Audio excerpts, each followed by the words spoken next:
So this is just kind of a quick demo of my blog writing process with IdeaFlow. This app on the right here is called IA Writer. It's just a Markdown writer. I just like to write blog posts in it because I can export it as Markdown really easily. Obviously, the thing on the left is IdeaFlow. And so when I write blogs, I usually start by searching for blog idea, which is the hashtag where I try to keep and tag ideas that might be interesting blog posts that I haven't written about yet. And I think, so this blog post I actually wrote yesterday, last night, and I shipped it this morning. But I'm going to try to sort of recreate and lead you through the process that I used to build that. So I think it started here. I was really interested in this idea of a thinking writing medium where thinking and writing are sort of intrinsically connected, and a tool that's going to make you better at thinking is also going to make you better at writing. And so ideally, the most interesting, the most powerful sort of personal information management tool is actually a writing tool that helps you think and a thinking tool that makes you write. And so I think this is what I'm going to write about here.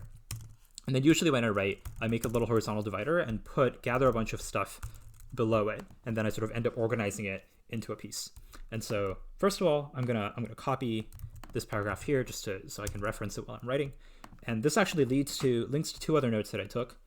One on this idea of thinking through a tool versus thinking with a tool. So this idea that a writing tool isn't just a record of your thinking, but as you write, it can help you think and clarify your ideas. And so I think I really like this idea, so I'm going to throw that in here. When I go back, there was actually a Richard Feynman quote that was related to this idea that I've noted in here. So I'm going to follow that, and I think in here, this is actually from a tweet, but I think I only really need just the quote. So I'm going to copy paste that in here so I can borrow it in the blog post. If I go back, I don't remember what this is about. Oh yeah, so this is a blog post that my friend Jess Martin wrote about this idea of an infinite room for thought, where it holds every thought that you've ever had, every work that you've ever had, and you can go back and reference it. And it's like having a single sheet of paper with all of your notes ever in your life. And I thought this idea was really interesting.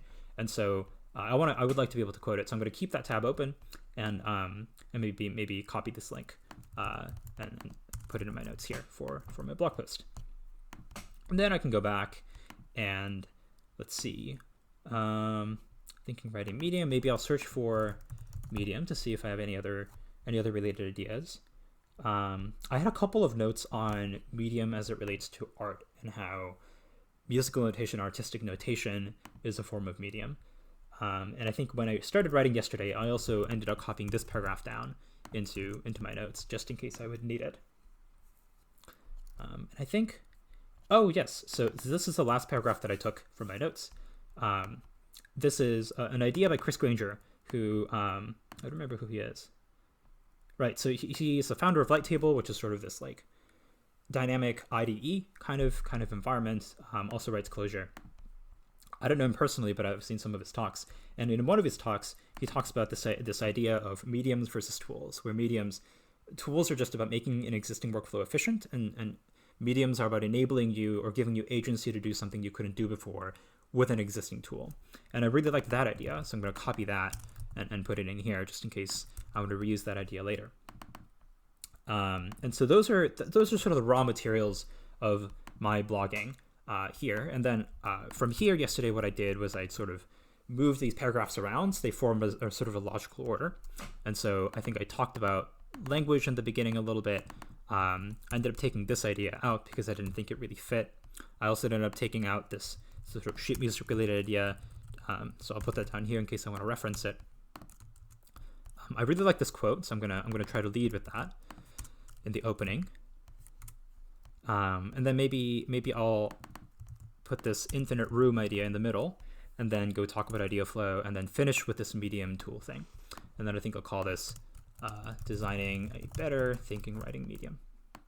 And then so yesterday what I did was I started with this draft, and then I started writing up here my actual blog post while referencing a lot of the stuff down here. And if you actually look at the blog post that I ended up writing, which is this, you can see all of these notes kind of coming together. I almost forgot about one thing that I referenced, which was a conversation with Samson Zhang, who was someone I talked to recently. And he talked about this concept of evergreen notes. But what was relevant to our discussion here is this link that I clipped in my notes, which is about the concept of how do you build up your personal knowledge graph and how do you learn?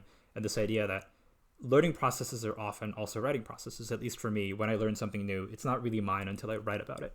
And so I think this is also an idea when I want to include in the post. And so if you actually look at the post that I ended up writing, you can see all of these threads kind of coming together. I wrote about Samson and his app down here, and then you can almost see this language is the medium through which we see and make sense of the world.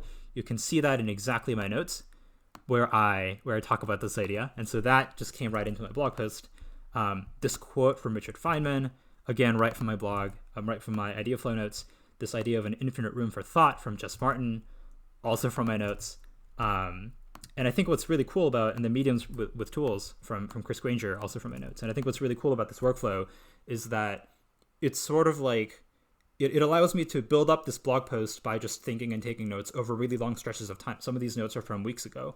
And then these ideas accumulate over time, and I can go back and kind of pull on this string of ideas that I've accumulated in my notes and then serialize it into this blog post that ended up being I think one of my better blog posts that I've written today. And so that's my process, and that's how I use IdeaFlow for blogging.